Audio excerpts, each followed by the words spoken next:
You are listening to Spiritual Insurgency with Jason Lupo and Aaron Lujan, a show that brings reckoning to today's culture and the impact on the body of the church. No topic is off the table on the quest to take back our churches. Join Jason and Aaron and swim against the current of the modern culture.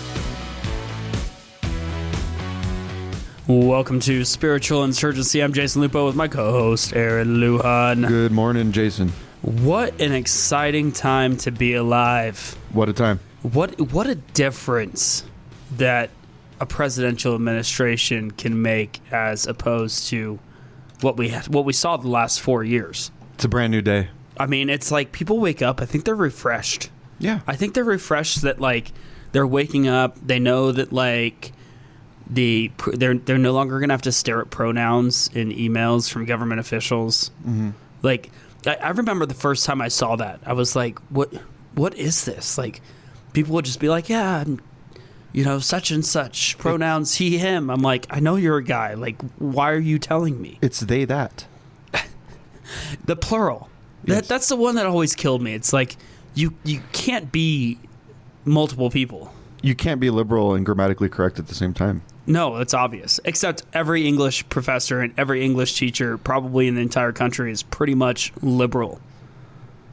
Which is interesting, considering they had to abandon their adherence to grammar to 100%. To appease the monster. Yeah, they had to appease somebody, and in the process, they just decided they were just going to make up their own language. But, hey, listen, the kids nowadays are doing that too, so what the heck? What are you going to do? You got the Gen Z Bible. So we have so much to unwrap and so much to unfold because there's just the news cycle cannot keep up with this administration and how fast they are moving to try to move the needle. And I think that it has some drastic effects on us as a society, us as a church. What's kind of your take? What is your general feeling on what is going on right now? I feel like I'm in a Tesla going 120 miles an hour through Gallup, New Mexico, on the highway through the Indian reservation, just playing some really good Depeche Mode, and the world is just flying by right now. Depeche Mode. Depeche Mode. Depeche Mode. That's what you play when you're in a Tesla going 120 miles an hour. No, everything is through moving Gallup, New Mexico. Through Gallup, New Mexico.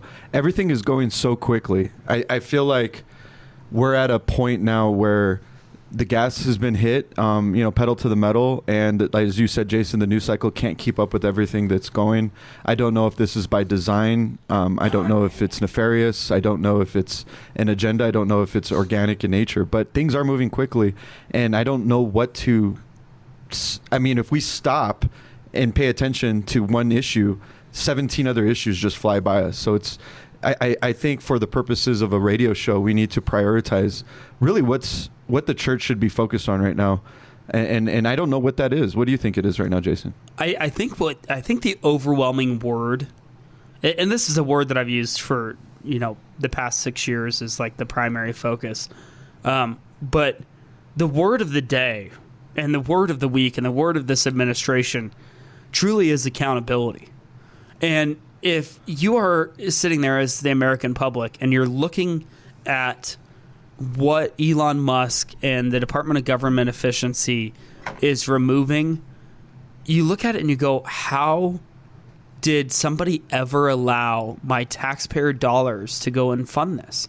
I mean, the millions of dollars in DEI employment that has been removed, the empty buildings that the government has canceled leases on, these departments that are just basically laundering money for individuals and corporate greed. And you look at it and it's like Lutheran Family Services accepting hundreds of millions of dollars almost monthly to house illegal immigrants. And you look at that and you're like, okay, where is that biblical? I mean, from a lot of perspectives, where is that biblical? But also, you want to walk around and be like, I'm this great Christian organization and we're doing God's work, but we're receiving all of our funds from Caesar to do it. I don't see where that's biblical at all. But on top of that, it's like you are funneling money into your organization I'm assuming that the top head honchos at Lutheran Family Services were raking in the dough. Absolutely. Right? And it reminds you of like the government subsidies of certain industries where it's like people are just sitting there watching life go by, doing absolutely no work, collecting the money from the government as subsidy. Well, what is biblical is what the postmillennial.com is reporting, that Seattle Children's Hospital halts trans surgeries on minors following Trump executive orders. So I'll focus on that. I mean, that's really good. 100%. 100%. But you have to look at it and you're like, okay, so why did we get to this point in the first place? Because what we're about to see is this like cyclical nature of some of this stuff. Right. Now, if in 4 years we put a Democrat back in office, all of this stuff comes back. Yes. And it comes screaming back. Now, is that going to happen? I don't know. I mean, the Democrats seem like they have not learned their lesson. They are continuing on their woke agenda. I thought the party would change. I thought we'd see party leadership in the Democrat side come back to center. I thought we would see the general consensus of most Democrats pulling back towards a more Clinton-esque Democratic Party. Yeah. But yet it keeps moving worse than what we saw with Obama and Biden. And, you know, at the same portion, we've got to bring up the fact that we have unveiled the original tape from this interview with Kamala Harris that, CBS is now being sued for $10 billion. They clearly did not run a very clean journalistic interview with Kamala Harris. The whole thing was staged. CBS? I think it was CBS. Was oh, it no, CBS? I'm being facetious. No, I know you're being facetious, but check my facts for that. I think it was CBS, if I recall. Was it a 60 Minutes deal? I don't recall. Okay. I don't recall off the top of my head. But you're going to look it up for us, so we're all good. But anyways, moving around answers to make her look better. Yeah. Like this is, if you want to look at the media around the world that is completely controlled by the government to make sure that the censorship, that the population of citizens are only hearing what they want you to hear, that is what happened. You're and right. You can't get any more election interference than basically like the propaganda that these news media organizations have pushed for forever. Yeah, I mean, Trump wrote on Truth Social on Thursday, CBS and 60 Minutes defrauded the public by doing something which has never to this extent been seen before. They 100% removed Kamala's horrible election-changing answers to questions and replaced them with completely different and far better answers taken from another part of the interview, Trump wrote Thursday on Truth Social. Yeah, I mean, this really interesting development when you have a sitting president suing corporate media, right? I mean, this is deception at its finest, right? Like, totally. This is gross negligence level of deception. Absolutely. And they're rewriting reality. Well, and the impact that it has on the entire world. I mean, this is like what we see right now is a resurgence of the American prosperity, the American strength on the world stage. Mm-hmm. Which we haven't seen in the previous 4 years. Right. And every decision that's being made right now is drastically affecting every other country to an extreme. Absolutely.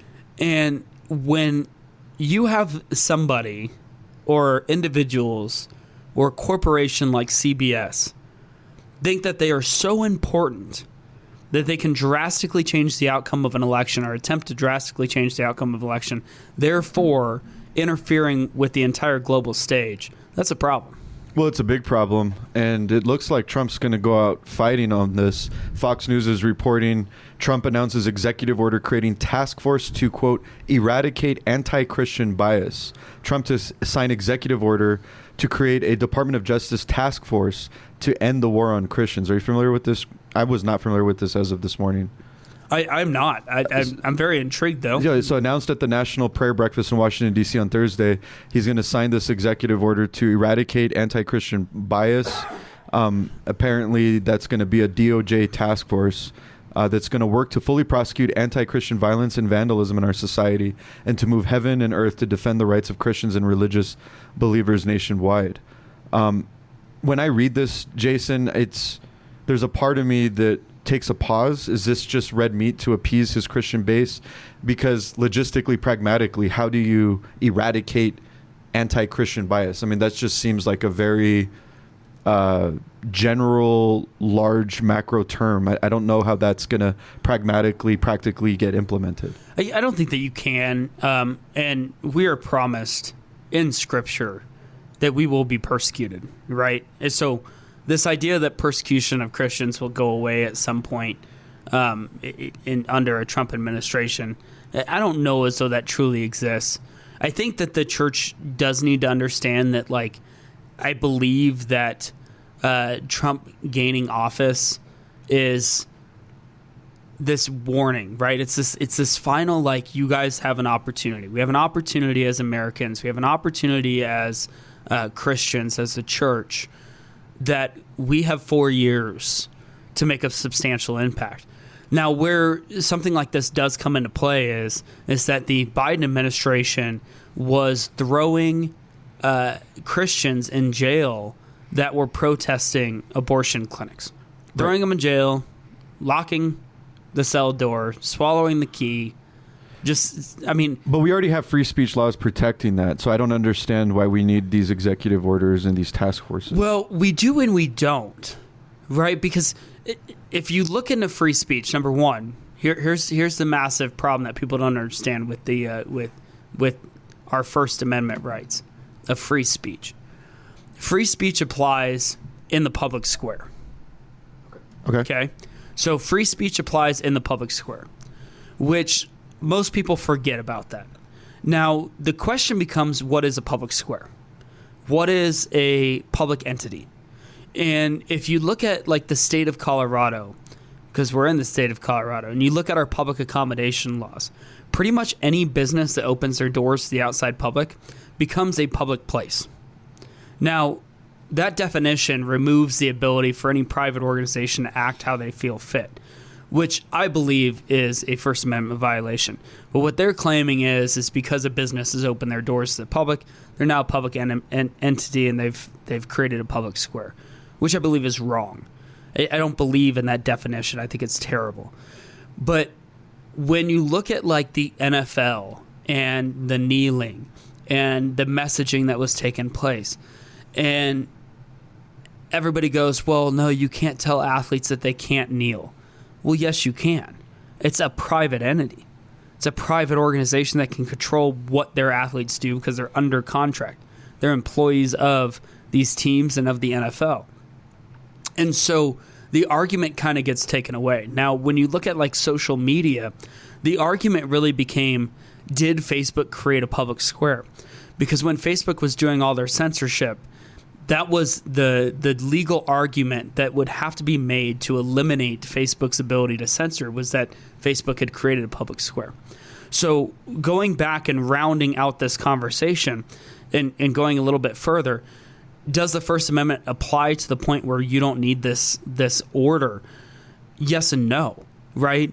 Because for years and years and years, we have now included sexual orientation, sexual preference into diversity and into hiring, right? You can no longer discriminate on somebody's sexual preference. Well, you also can't discriminate based on somebody's religion, but that seems to be overlooked. And in the state of Colorado, we take it one step further because the state of Colorado doesn't use the word religion, it uses the word creed. Well, what is one's creed? One's creed is one's strongly held belief. I thought it was a really bad band from the 90s. I think Creed shouldn't take that much hit. Okay. Well, we should give up on Creed and just let them have some slack. But the problem with Creed, not the band, but the problem with the idea of Creed is one strongly held belief. I used it to my advantage during the pandemic. So you can't discriminate against me for not wearing a mask. And they'd look at me and I'd say, because this is, you can't discriminate based on my creed. And they looked at me and I said, I strongly believe that I don't want to wear a mask. That's my creed. Because that's about as extreme as you can take it. Sure. And it fits the legal definition. It's my strong held belief. I have no interest in wearing a mask. Absolutely zero. Right. Now, if you're an attorney listening to this show and you're like, Jason, you're ridiculous, you're a lunatic, blah, blah, blah. The whole idea of our discrimination laws in this state and our public accommodation laws basically says that you have to cast away your own worldview, your own beliefs, and not only tolerate somebody else's viewpoints, but accept it. And if you don't, we're going to shut you down, we're going to sue you, et cetera, et cetera, et cetera. And that is why it is for the reasons that I just mentioned, and for the blatant just blanket nonsense that exists in our law, that all of these discrimination cases against businesses are coming out of the state of Colorado. The cake baker, the website designer, the cake baker, again, all of them are coming out of Colorado, and they're coming out of Colorado because of our public accommodation laws and how absolutely horrific they are. And we live in a day and age where the diversity of beliefs in our country is so great that just because somebody does not want to provide you business does not mean that there's not a store somewhere that will. And even if you go to the most conservative parts of this state, you can still find somebody to provide you that service. And so I think it's wrong to basically handcuff businesses into saying that you have to not only tolerate somebody else's belief, but you have to accept it and you have to celebrate it. Well, states' rights issues are a big problem, especially in Washington. Washington state Democrats vote to strip rights of public school parents. According to the postmillennial.com on Wednesday, Washington state Democrats unanimously voted to strip parental rights from legislation they passed with Republicans last year, known as the Parental Rights Initiative. Washington voters gathered over 454,000 signatures.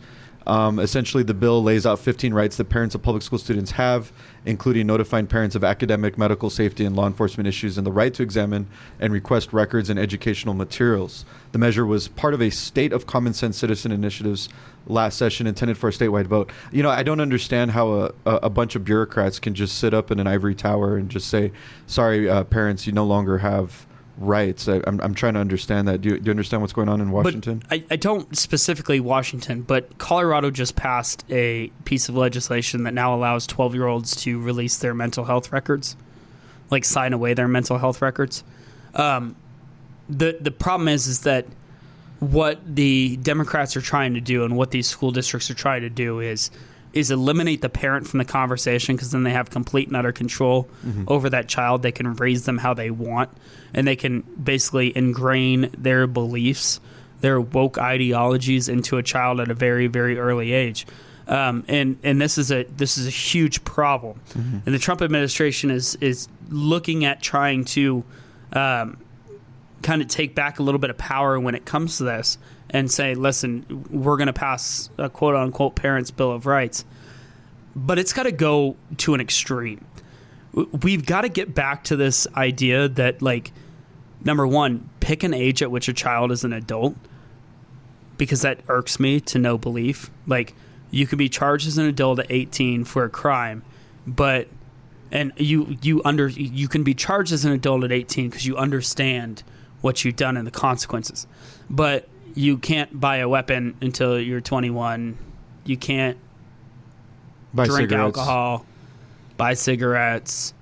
So why is it still 18 for that? We could put you in the military at 18. You still can't buy the alcohol. You can vote at 18 because you're wise enough to be able to differentiate who would be best to control the country. But you're not wise enough to choose whether or not you can smoke a cigarette. Like, make it make sense. Make it make sense, right? Give us an age. Give us an age at which somebody's an adult, and stop tampering with it. In America, I think it's 43. I don't even know what it is, but my gosh, we've got to pick an age. Sure. Right. But to go further, because I'm going to wrap up that point, we have to give parents control up until the age that then we consider them adults. And so now we have states that are like, no, children can make decisions on their vaccination status at 12 and get a vaccination without their parents' belief or their parents' permission, like in Colorado. They can receive an abortion without their parents' notification or without their parents' permission in some states. No. Here, you don't need your parents' permission, but your parents will be notified. Right. Like, that's the state of Colorado. That's going to change. That's going to change pretty fast. It has to. It's going to get worse before it gets better, but it's going to change. In Colorado, at some point, parents won't even be notified when their child is going for an abortion. We have to give parents back the right up until that child legally becomes an adult. And that's the end of story. And that's what the Trump administration needs to do. That's what parents need to push for. We have to stop giving kids these rights to make medical decisions for themselves before the age of 18. They're minors for a reason. They are minors for a reason. We're going to take a brief time out. When we come back, we're going to continue this conversation. Don't go anywhere. We're not gone long.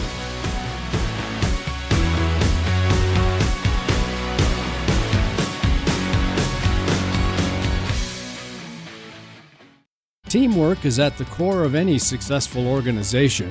Full Armor Sports, led by national champion coach Jason Lupo, is now registering for school year sports programs. Full Armor is a multi-sport teaching and training organization with homeschool options available.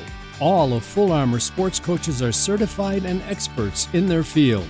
Full Armor's coaches combine for over 500 years of coaching experience. They will help your kids gain fundamental skills, the concepts of teamwork, essential to being successful throughout their lives.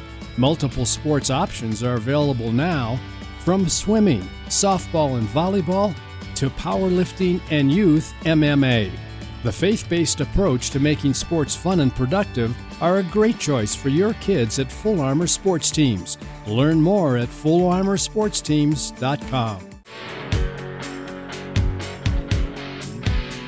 Welcome back to Spiritual Insurgency. I'm Jason Lupo with my co-host, Aaron Lujan. Good morning, Jason. Bringing us all the latest news. We are taking this back and basically looking at the current events of the world and looking at it from a Christian worldview and looking at it from Scripture and saying, what are we supposed to do as a church with this? How does this relate to our beliefs? How should we understand what is going on in our world from the belief that we have?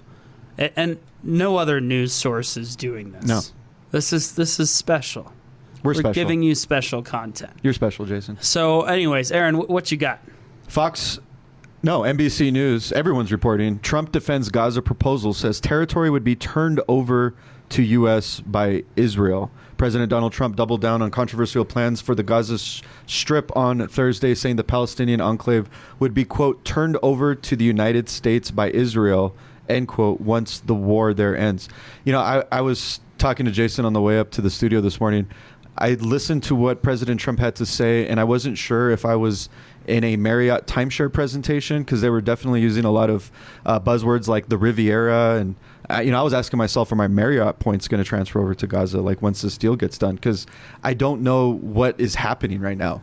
Like, this is a sovereign country that's been occupied by the Palestinian people since the times of Jesus and prior. These are an ancient civilization. The original Semitic people are the Palestinians. I don't understand what Trump's talking about. What's going on here, bro? So I don't fully understand it either. But here's what I'll say, is that Trump has said a lot of crazy, outlandish things in the past. True. And number one, most of them have come back to help the American people and to help people around the world. And if you look back at, like, Trump during his first term, Mexico's going to build a wall. Well, what happened was Trump looked at the Mexican president and said, if you continue to allow immigrants to funnel through your country in large swaths, we are going to make them wait in your country while they wait for their court date in our country. We're going to keep them there. Mm-hmm. Mexican government doesn't want to do that. They don't want that to happen. So what do? Mexico started securing their southern border. Mm-hmm. It wasn't about the wall in the north. It was about the wall in the south. It was about securing Mexico, so Mexico was no longer this, like, transition area for the immigrants to flock to the United States. And we're seeing the same thing now, because in this trade war, Trump looked at Mexico and said, you're going to give us 10,000 of your military to sit on our wall to stop this drug trade. And he did the same thing with Canada. You are responsible for the drugs that come through your country into our country.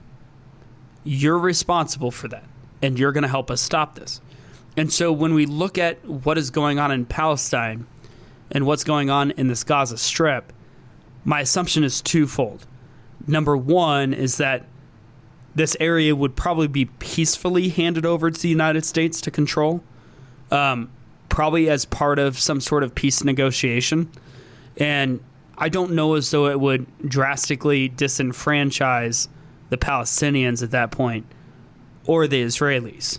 And so it may end up actually favoring the Palestinians in terms of giving them a developed place, putting the money back into that country. Eventually, knowing Trump, the U.S. would be repaid for this and that the U.S. would profit from this in some way, shape, or form.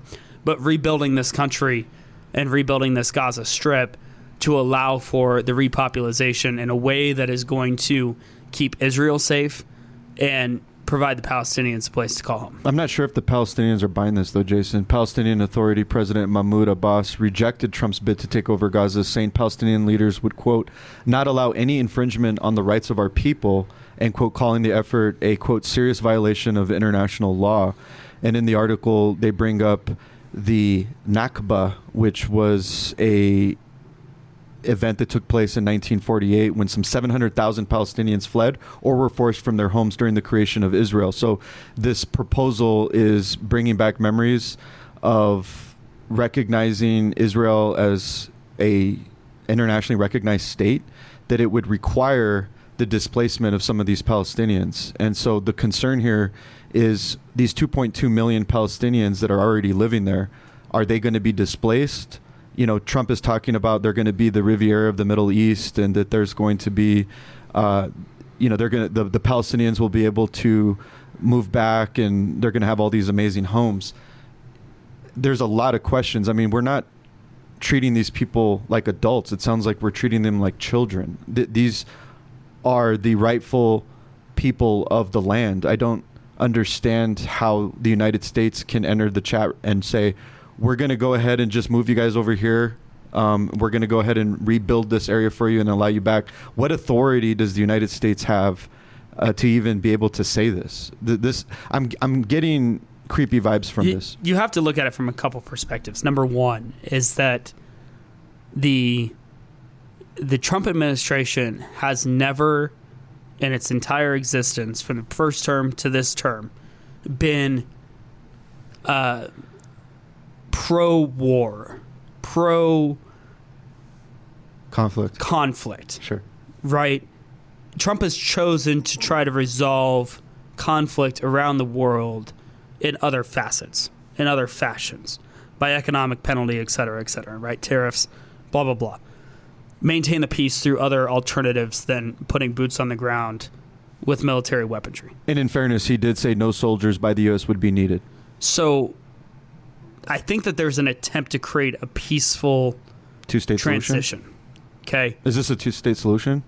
It might be. Okay. And if you look at what has gone on with foreign leaders throughout the past, 10 days, and through all of Trump's first administration, they put on this front for their own people, but eventually that front doesn't hold up very long.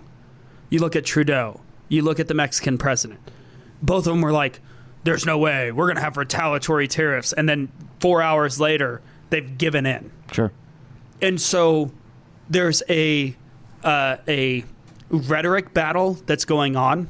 And so I take very little stock in what comes out on X or what a president says of a country or what a leader says of a country, because the backroom dealings are completely different.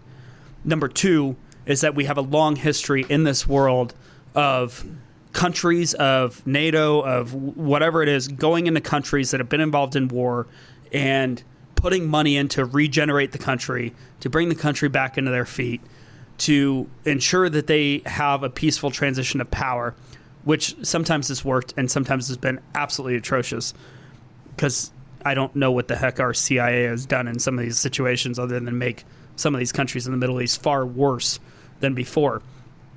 I guess it's all an oil trade. But we also have to remember that since the beginning of time, that countries have been conquered and their land have been taken by the conqueror. It's the story of civilization. And so to think that this is any different in a lot of respects, it isn't. We've seen this happen in other countries. We're so focused on the Middle East that we forget what's happening in Africa and has been happening in Africa for the last 100+ years. The fact that these terrorist groups have strongholds in Africa as well, and that they are taking land by force, and the terrorist groups in the Middle East are taking land by force. The United States of America is not a terrorist group. The United States of America is not a terrorist group, but at some point we have to stop the terrorist groups. And so, sure, once again, we go back to this Palestine-Israel conflict and this Palestine-Israel debate.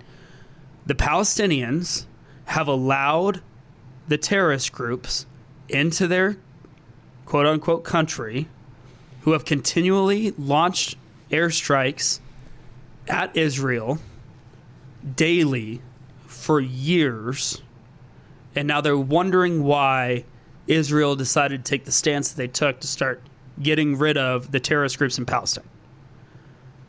The Palestinian people, yes, there are horrific deaths of citizens that should never take place. We don't want them to take place. We don't want civilian casualties. I don't think anybody in the world wants civilian casualties in these conflicts. I don't think you'll find anybody that's like, yeah, let's kill the women and children. They have nothing to do with this. It seems like the Israeli government does, though. They gave them warnings. And I understand your point of view. But the Israeli government, when they went into Gaza, they said, we are bombing this neighborhood. If you want to survive, leave. Now, I understand the displacement factor. I understand the issues with the displacement. But they warned them. They warned every single neighborhood that they were bombing the neighborhood. And I understand that the displacement is a whole other human rights thing that people are upset about. But they warned them. Mm-hmm. And moreover, they allowed for these terrorist organizations to barricade themselves in city centers, which is the only reason why they had to bomb these areas. So I understand both sides of it. And thanks to you, Aaron, I have opened my eyes more than probably what I would have if I didn't know you. But my stance is still the fact that, like, there's still terrorists being harbored in Palestine that they had to get rid of. And the only way to free up this conflict is for those terrorist groups to leave. Because Israelis shouldn't have to fear for their lives, and the Palestinians shouldn't have to fear for their lives. Both sides should not have to fear for their lives. But as long as the terrorist groups are residing in Palestine, Israelis are going to fear for their lives, and the Palestinians will fear for their lives. I don't think the punishment has fit the crime. Gaza looks like Dresden. It's been carpet bombed. We have numbers that are being reported, and I'm not going to repeat any of these numbers, but the numbers numb the imagination in terms of the amount of carnage that's happening in Gaza. So I think you and I, and maybe this is good to have this debate on 670 AM, where the church, I think, is split, with a majority believing the narrative that Israel is defending its national sovereignty and it's defending itself against savage terrorists. But I also think that there's another belief in the church, and it's a growing voice, that believes that Israel is the perpetrator of this of a genocide, and that the punishment doesn't fit the crime. You can't keep quoting October 6th and then just continue to kill tens of thousands of innocents. At a certain point, there has to be a justification for this type of military engagement. I don't even feel comfortable calling it military engagement. I mean, if you actually look at the acts that are taking place in Gaza with some of these prisoners of war and some of the bombings that are taking place, this is clearly beyond settling a score and defending Israel against terrorists. This is beginning to look like a classic genocide that's taking place. And so we should continue having this conversation, Jason, because I do think that a lot of the information that we are getting in the U.S. is very biased towards Israel. And we're not getting the full story. And we need to look at this. I don't disagree. And I think sometimes our Zionism has taken place and taken root in all of our ability to look at the situation from a slightly more unbiased point of view. Mm. And I admit that at first I too am guilty of that, right? No way Israel can be a perpetrator of this, or no way that they're at fault for any of this. And I see both sides. And I can honestly say that I believe that I see both sides. Now, the question is that now we have a Trump administration that I believe is seeing both sides of it. I don't think that they have, completely gone like we don't care about the humanitarian aspect of what is going on in the Middle East right now. Mm-hmm. And we have a president that is throwing out some outlandish proposal. Now, do I believe that at some point, if anybody is going to get these two sides to come together, it's Trump? I believe he's probably the only man that can do it. Okay. So just want to interrupt. I know a lot of people reel when I say RT.com, right? That's the Russian propagandist outlet. But I also think it's important to get different perspectives, especially us as Americans in the United States. What is international media saying about Trump's proposal? RT is reporting it in a different, more clear manner, stating that U.S. President Donald Trump is proposing the temporary eviction of Palestinians from the region. So if RT is being journalistically accurate in reporting that there's going to be an eviction, albeit temporary, is this a good idea? Do we have the authority, Jason, as the United States, to tell millions of the people living in Gaza who have been there for hundreds of generations, we're going to temporarily move you because we got this new president in America? Like, is this making sense? Is this jiving? I think that we have to look at the Middle East and look at the countries that are very economically stable, the countries that are not war-torn, the countries that are prosperous, that their people are safe. And you look at countries like Saudi Arabia, you look at countries like Dubai. You look at these countries in the Middle East that surely they could be in a very similar situation as Iraq and Afghanistan and Iran and Palestine. And you go, what is the drastic difference? And how do we bring that prosperity back to some of these other countries in the Middle East? Well, maybe they shouldn't be occupied by Israel. They aren't. But they also aren't occupied by the terrorist groups. Huh. Maybe not occupied. I mean, this becomes a question because these other countries are safe. They're safe to live in, right? Depending on who you are, Jason. Well, yes. Because if you're a Christian in Iran, for example. No, I'm talking about Saudi Arabia and Dubai. Okay. I'm talking about two countries that are prosperous, that are stable, and are safe. And your point is that they're safe and prosperous because of some differentiating factor from Gaza? Because there's drastic differentiating factors. I mean, they have leadership that has brought that prosperity. They have leadership that has not allowed these terrorist groups to come in and inflict damage on their communities. Mm-hmm. And so you look at the countries that are war-torn, and you can do the same thing in Africa. Mm-hmm. And you can do the same thing in South America. The difference in leadership and the difference in what you allow in your countries and how you handle it, El Salvador made a lot of news, okay? Because the El Salvador president said, we will take your illegal immigrants. Mm-hmm. We'll house them in our jails. Back 12, 14, 15 years ago, El Salvador was one of the most dangerous places to be in the world. Oh, yeah. They got a president who said, enough is enough. If you commit a crime in this country, we will throw you in jail. It's not going to be pretty. You're going to face a punishment, and we may never let you out of that jail cell. Mm-hmm. And what happened in that country was that country is now one of the safest places to be in South America. Because there's threat of penalty and punishment to your crimes. Because there's threat of penalty and punishment. Which is why we need to enforce deportation laws in this country. They'll stop coming. That is part of it. That is a huge part of it. So you look at what's going on in the Middle East. You look at what's going on around the world. You look at what's going on in countries that are extremely dangerous, that are harboring organized crime, that have drug cartels running amok, that have drastic terrorist groups that are living in them. And those countries, if they were to take a stance and say we're no longer playing this game, they could be like El Salvador. We could all be like El Salvador. We could all be like El Salvador. Enforce your laws, the laws that are moral, the laws that are biblically aligned, and you will see a reduction in crime. So what I'm saying is, from a very 30,000-foot view is if the Palestinian people said, we are no longer playing this game with all of these terrorist groups, you're no longer going to attack Israel from our soil, do we have this situation that we are currently in? That's the question that I believe needs to be asked.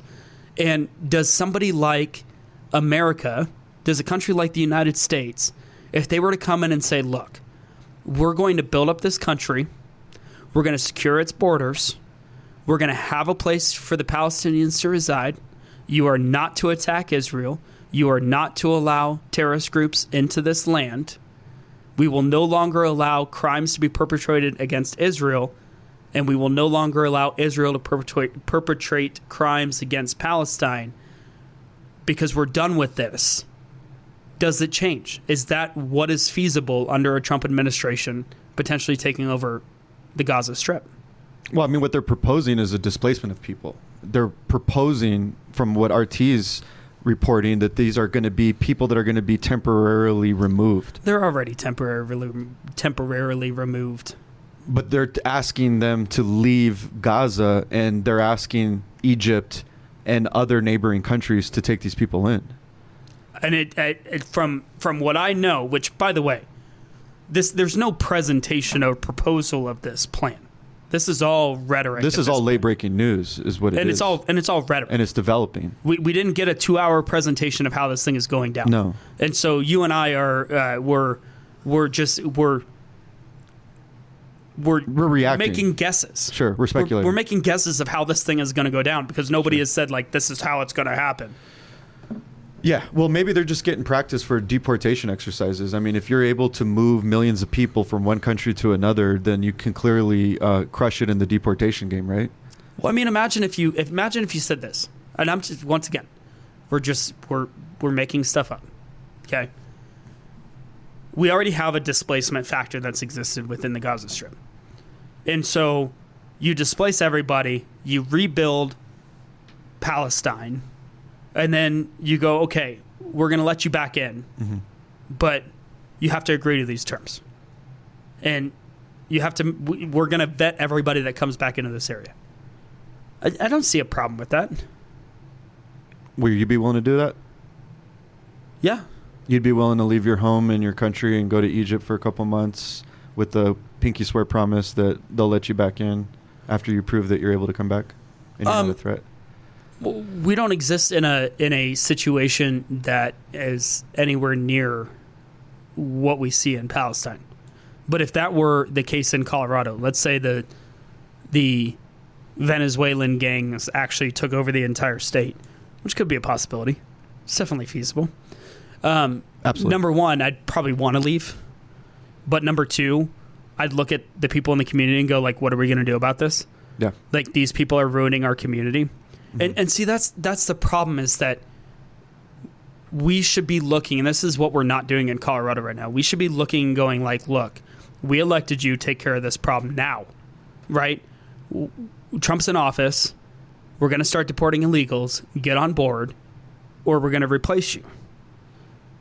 But the impact of what is going on in Colorado is only in certain communities, and it's not far-reaching yet, where we don't feel it. But when we start feeling at our doorsteps, that's when we have a problem. And what's happened in some of these countries is these groups, these gangs, these organized crime groups, terrorist groups come in and they wreak havoc in the communities. And the communities are given two options. The option is work with us and allow us to be here, or we're going to kill you, we're going to get rid of you, blah, blah, blah. But imagine if they stopped that before it ever took place, which is what we're facing in the United States in certain communities. So is Colorado at that point? No. Can Colorado get to that point? Yeah. Can the United States get to that point? Yeah. Would it have gotten to that point if we had another Biden administration for 8 more years? Probably. I don't think that it's easy to compare. I don't think that there's this situation would be so unprecedented. So unprecedented. Because if you look at what we've tried to do in the past, what did we do with other countries in the Middle East? We go in, we take down the terrorist leader, and we go, okay, we're going to run an election in this country. And we run a fair election, and CNN has everybody walking around with blue ink on their thumbs, and everybody's walking, I voted. And they're back in the same place because what did they not do? Get rid of the rest of the terrorist organization that existed in that country. So how do you do it? That's the question. And how do you do it when your hands are tied because we have war crimes and certain ways that we're allowed to take out the terrorist groups? We've never seen anything like what is being proposed in Palestine, if that is truly what the plan is. We haven't seen it take place. Yeah, I don't think we as the church are having this debate in its proper form because we don't have the proper amount of information. I think the information that we have with respect to the Gaza-Israel conflict is convoluted, it's perverted, and it's missing huge components of what's actually taking place, just for starters. What I'm beginning to realize, and this debate can probably go on till next Thursday, Jason, but I could probably continue every week. We could have our own show just on this. We could have the show, just the Israeli-Gaza conflict. But I'm so far down the rabbit hole that I think it's important for me to put myself on record and paint a giant bullseye on my back. Here's where I'm at with this. In my research, it's become apparent to me that Israel is an occupying force, that Palestine is a sovereign nation, that prior to Britain taking over in the 40s and handing it over to the Israelis, this is a nation under occupation. And Israel is acting in a genocidal fashion. They've completely conquered the nation. They've cornered these people into an indefensible position. I don't buy the narrative that there are terror cells on the Palestinian side that are a threat to Israel to the degree that would justify the amount of retribution, is what they're calling it, that's taken place. So in order for me to unpack that and defend that position is probably going to take in another show. But I think it's important for our listeners to know where I'm at. That's where I'm at with this. And I think it's very different from what you're hearing from Sean Hannity and from Fox and from OAN and from other, call them conservative influencers on the internet. I think it's more along of what Candace Owens has been saying recently. If you look at what some of the rhetoric and some of the opinions of Candace, I'm more in agreement with her. And so I would take a look at what Candace is saying right now, and do your own research, because this is looking like the United States is siding with a genocidal force. Yeah. Well, we're going to take a brief break. When we come back, we're going to wrap up this show. Don't go anywhere. We'll be back in 30 seconds. Hang with us.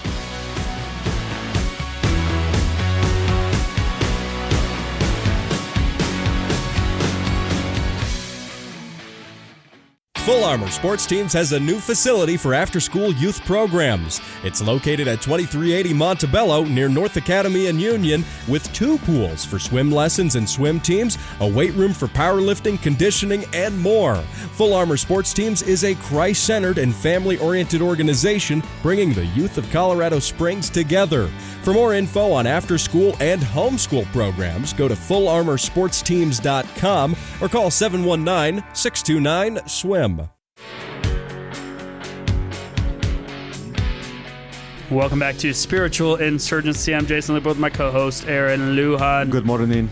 I know that, like, if you're listening in, and this may be the first time that you are hearing the other side of the argument, which, as I've said for a long time, rhetoric is so important. These conversations are so important. And we're not going to continue the conversation or the dialogue on Israel and Gaza right now. I just want to, like, really preach about how important it is to hear both sides of the argument, to try to look at it, or at least open up your mind just a little bit and forget some of the bias that you have. And it doesn't matter what the topic is. because these conversations are so critical to have. And the problem is that we've shut down this conversation, and I disagree with that. So I may not fully agree with Aaron, but I don't even know if I fully agree with Aaron. But I agree that we need to have this conversation. Thank you. So I appreciate you. And I appreciate you being open-minded, because so much, and I mean this sincerely, because so much of the church is like, oh, Israel, got to support him. Greatest ally. End of story. It's like, no, well, let's have a conversation. So thank you. Well, and there's a conversation that exists about the Zionism to begin with. Sure. But I do want to move on, because I think that there's another article that I just want to talk about. But this conversation's not over. Don't get us wrong. Go for it, Aaron. Doge. That's what we're talking about, right? I love Doge. What about Doge? I have no idea what we're talking about. Well, you had brought up an article that several federal judge orders limited Doge access to sensitive Treasury Department payment system records. So we have that, but there's also you had an article up. I don't know if you still have it up, about certain lawmakers very upset about Doge. I don't have that up. You don't have that up anymore. No. Here's what I'm going to say, because we've seen this time and time again. Let me go back to something that I said earlier on Facebook. For decades, government spending has been the top issue in elections. If not the top, one of the top. How do we curb spending? How do we have a balanced budget? It has been a conversation on every single election for decades. And now we have a president that campaigned on it and is doing it, and people are furious. How did you think that the government spending would be reeled in without some drastic move? We're talking about, I believe it's a $4 trillion deficit or $6 trillion deficit every single year. You have big government cronies with cushy jobs, quote unquote, working from home. Sure. Collecting tax-funded paychecks, doing absolutely nothing, creating no value, just probably creating more of a problem than any help. And you have a president, and I appreciate the rhetoric, and I hope the rhetoric is backed up by action. And so far, it looks like he's taking action. And it looks like this week, all the federal employees had to return back working from home, or else they were going to get fired. You're going to upset the people who are profiting from the gravy train. Absolutely. We don't pay attention to those people. They were the problem to begin with. So ignore all of those voices. Go get a real job. Go produce value in the economy, and then come talk to me later. I don't want to hear it. We're cleaning house now. And let's keep the government small, and let's keep them scared. So the upsetness that is existing in these politicians, let me tell you where this is coming from. Okay. We have a system of money laundering that has taken place, that is legal money laundering that has taken place for generations, right? You help me get elected, I'll make sure that your organization gets the best contracts. And so long as you take some of that money that you got from the government contract that you were awarded, or so long as you take some of the money from your NGO and you funnel it back to make sure that I can hold my position of power, then we'll continue funneling you the money. Right. And that's what's taken place. And one of the biggest ways that they have done this is through grants. Grants, NGOs, government contracts, where basically they're not doing anything, government subsidy, where they don't have to do much, but they're profiting big time off it. And because the money is there, now they can take that money, funnel it back into the election system, and maintain their power. And that's why you see that the candidates that have chosen not to go this route and not to play this game have a really hard time getting elected. A very hard time getting elected. Because they don't have the financial support from these giant organizations and lobbying groups that everybody else has. And so the ones that are very upset right now start questioning, where did all their money come from that got them elected? And almost all of it is public, just nobody chooses to look. And if you think that the media is going to report on that, they're not, because they're also receiving those funds. The biggest recipient or the biggest sponsor of state media is the pharmaceutical industry. Yep. I mean, Elizabeth Warren, a.k.a. Pocahontas, was having conniption fits during the RFK hearings. Oh, yeah. And you look at her backing, I mean, she's pure pharma. Oh, yeah. So 100%. no surprise. So anyways, we got about 30 seconds. Closing ideas. What do you got? We're going to continue this conversation, Jason and I, on this Gaza-Israel topic. We're going to continue to pursue truth through a biblical lens, and we hope that you join us every single Saturday, 9 a.m. and 8 p.m. on Saturday, 6:70 a.m. Sounds good. And it actually is 10 a.m., 6 p.m. on Saturday.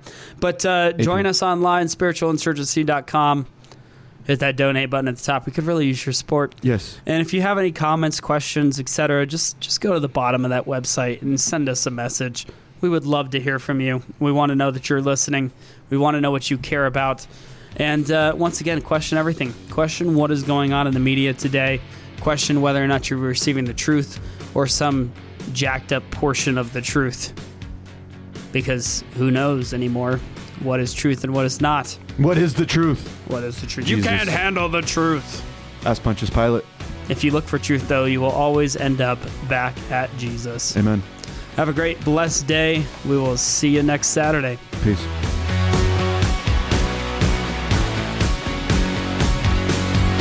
Thank you for joining us today on Spiritual Insurgency with Jason Lupo and Aaron Lujan. For more information or to support the mission of Spiritual Insurgency, visit spiritualinsurgency.org. Join us next Saturday and every Saturday at 10 a.m.